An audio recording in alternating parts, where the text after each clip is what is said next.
Good morning my dear students, कैसे हैं आप सभी। आज मैं आपको सेकेंड ईयर के स्टूडेंट्स को सोशल रिसर्च जो हम पढ़ रहे हैं उसी के ऊपर आगे कुछ बताने वाली हूँ। कल हमने देखा था कि किस तरीके से हम सोशल रिसर्च के कैरेक्टरिस्टिक्स को जान सकते हैं या कौन सी कैरेक्टरिस्टिक्स सोशल रिसर्च की या सामाजिक अनुसंधान की इम्पॉर्टेंट होती हैं और सोशल रिसर्च क्या होता है, सामाजिक अनुसंधान क्या होता है, शोध क्या होता है, इसकी क्या टेक्निक्स हैं वो जानना भी बहुत महत्वपूर्ण है। किन तरीक़ों से हम सोशल रिसर्च कर सकते हैं, वो कौन से तरीके हैं, वो कौन सी पद्धतियाँ हैं जिनके द्वारा हम सोशल रिसर्च करते हैं। पहले भी मैं आप लोगों को बच्चों में बता चुकी हूँ कि ये बहुत ही इंटरेस्टिंग है और बहुत ही प्रैक्टिकल चीज़ है, क्योंकि यदि आप लोग ग्रेजुएशन के बाद, मान लीजिए पोस्ट ग्रेजुएशन के बाद आप कुछ रिसर्च करते हैं, एमफिल करते हैं या कुछ डॉक्टरेट करते हैं, पीएचडी करते हैं या किसी और इस तरह के डिपार्टमेंट में काम करते हैं जहाँ पर आपको अनुसंधान से जुड़ना पड़ेगा या आप अनुसंधान के साथ जुड़ना चाहेंगे, तो ये सारी चीज़ें आपके बहुत ही काम की हैं। किस तरीके से हम डेटा इकट्ठा करते हैं, किस तरीके से हम उन डेटा का, तथ्यों का आकलन करते हैं, किस तरीके से हम कंक्लूजन्स या रिजल्ट्स निकालते हैं, तो वो सारी चीज़ें जो हैं शुरू से लेकर आखिर तक वो बहुत ही ज़्यादा काम की हैं। जैसा मैंने आपको कल भी बताया था कि सबसे पहले तो हम देखते हैं कि किस समस्या पर हमको काम करना है, हमारा क्या कॉन्सेप्ट है, किस चीज़ के ऊपर हमको काम करना है। मान लीजिए हम कोरोना वायरस का सामाजिक आर्थिक व्यवस्था पर प्रभाव, ये हम टॉपिक लेते हैं जिसके ऊपर हम अपना शोध करना चाह रहे हैं और उसके लिए हम कोई भी पर्टिकुलर डिस्ट्रिक्ट या कोई भी हम पर्टिकुलर गांव में एक सैंपल ले लेते हैं जहां का कि हम अध्ययन करना चाहेंगे। उसके बाद हम ये डिसाइड करेंगे कि हम किस तरीके से अध्ययन करेंगे। हम लोगों का इंटरव्यू भी ले सकते हैं, मतलब लोगों का साक्षात्कार भी ले सकते हैं। उसके अलावा हम ऑब्जर्वेशन से भी आंकड़े एकत्रित कर सकते हैं, ऑब्जर्वेशन यानी अवलोकन। उसके अलावा हम क्वेश्चनर भी लोगों को डाक द्वारा भेज सकते हैं और क्वेश्चनर में जो भी हमारे लोग हमारे साथ जुड़ते हैं वो क्वेश्चनर फिल करके और वापस हमको भेजेंगे और फिर उन क्वेश्चनर में जो हमने सवाल बनाए हैं उनका हम आकलन करेंगे और कुछ निष्कर्षों पर पहुंचने की कोशिश करेंगे। शेड्यूल भी एक तरीके से हम एक तरीका है, एक माध्यम है जिसे हम इस्तेमाल कर सकते हैं। तो अलग अलग तरीक़ों से हम अपना डेटा इकट्ठा कर सकते हैं। इन सभी के बारे में हमको बहुत ही डिटेल में पढ़ना है। उससे पहले बच्चों, मैं आपके साथ आज कुछ अच्छा शेयर करना चाहती हूँ। ये चूँकि हम लोग आपके साथ इस माध्यम से जुड़े हुए हैं और ये माध्यम से आप लोग कितना हमारे वीडियोस देख रहे हैं जो हम अपलोड कर रहे हैं आप लोगों का, वो आपके नंबर ऑफ व्यूज़ से हमें पता चलता है। मैंने पहले भी आप लोगों से रिक्वेस्ट करा था, अर्ज़ करी थी कि ज़्यादा से ज़्यादा बच्चे ये वीडियोस देखिए, क्योंकि पढ़ाई का अभी यही माध्यम है और फ़िलहाल यही माध्यम रहेगा। कल एक बच्चा कॉलेज में आया था, बच्चे आजकल स्टूडेंट्स कॉलेज में आने लगे हैं फॉर्म्स के चक्कर में। फॉर्म्स मतलब वो अपना उनको प्रमोशन के लिए, जो नेक्स्ट क्लास में प्रमोट होंगे उससे रिलेटेड कामों के लिए आने लगे हैं।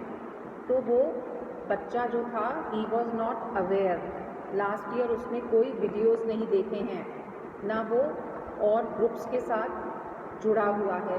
तो ये जब हम लोगों का ये फ़र्ज़ है कि हम आपको जोड़ रहे हैं, तो प्रिय विद्यार्थियों, आप लोगों का भी ये एक दायित्व बनता है कि आप इनके साथ जुड़ें और वीडियोस को अपने और साथियों के साथ भी शेयर करें, उन्हें बताएं कि ये वीडियोस डल रहे हैं और आप लोगों को भी देखने हैं।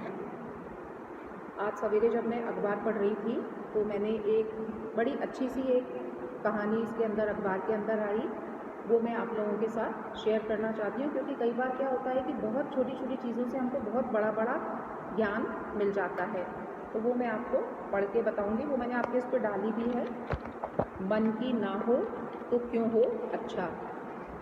मतलब पहले मैं पढ़ती हूँ फिर हम बात करते हैं। एक बार एक किसान परमात्मा से बड़ा नाराज़ हो गया। कभी बाढ़ आ जाए, कभी सूखा पड़ जाए, कभी धूप बहुत तेज़ हो जाए तो कभी ओले पड़ जाएं। हर बार किसी न किसी कारण से उसकी फसल थोड़ी ख़राब हो जाती थी। एक दिन तंग आकर उसने परमात्मा से कहा, देखिए प्रभु, आप परमात्मा हैं, लेकिन लगता है आपको खेती बाड़ी की ज़्यादा जानकारी नहीं है। एक प्रार्थना है कि एक साल मुझे मौका दीजिए, जैसा मैं चाहूँ वैसा मौसम हो, फिर आप देखना मैं कैसे अन्न के भंडार भर दूँगा।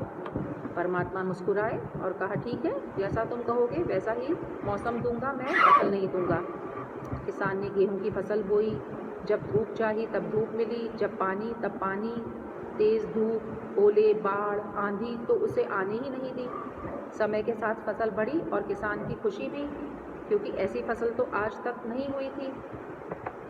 किसान ने मन ही मन सोचा, अब पता चलेगा परमात्मा को कि फसल कैसे तैयार करते हैं। बेकार ही इतने बरस हम किसानों को परेशान करते रहे। देखते ही देखते फसल काटने का समय भी आ गया। किसान बड़े गर्व से फसल काटने गया, लेकिन जैसे ही फसल काटने गया एकदम से अपनी छाती पर हाथ रखकर बैठ गया। ये क्या, गेहूं की एक भी बाली के अंदर गेहूं नहीं था, सारी बालियां अंदर से खाली थी। बहुत दुखी होकर उसने परमात्मा से कहा, प्रभु ये क्या हुआ। तब परमात्मा बोले, ये तो होना ही था, तुमने पौधों को संघर्ष का ज़रा सा भी मौका नहीं दिया, न तेज धूप में उनको तपने दिया, न आंधी ओलों से जूझने दिया, उनको किसी प्रकार की चुनौती का ज़रा सा भी सामना नहीं करने दिया, इसलिए सब पौधे खोखले रह गए। जब आंधी आती है, तेज़ बारिश होती है और ओले गिरते हैं, तब पौधा अपने बल से ही खड़ा रहता है।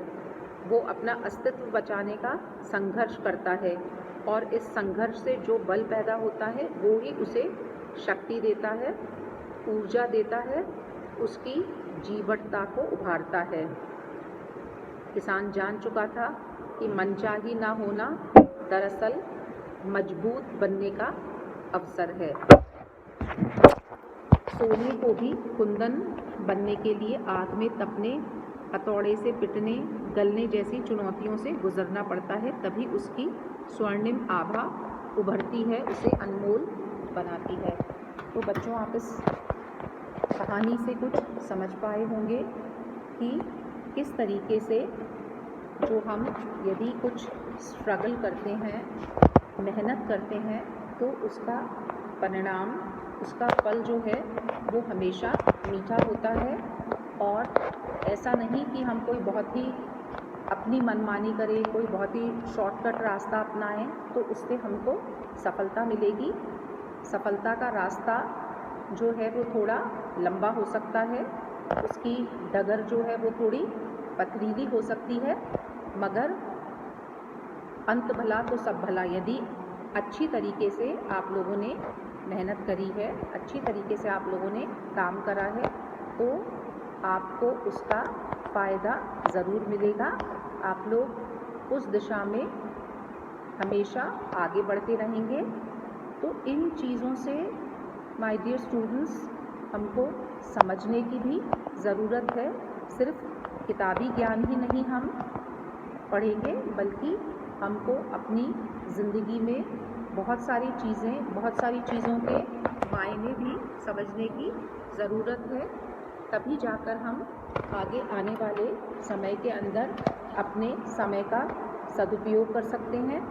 और जब हम समय का सदुपयोग करेंगे, या जो मौके आए हैं, जो अपॉर्चुनिटीज़ अभी आई हैं, उनको हम ठीक तरीके से अवेल करेंगे तो आगे जाकर निश्चित ही हमें इसका फ़ायदा होगा और समय पे किया हुआ काम हमेशा काम आता है, वो कभी भी बेकार नहीं जाता।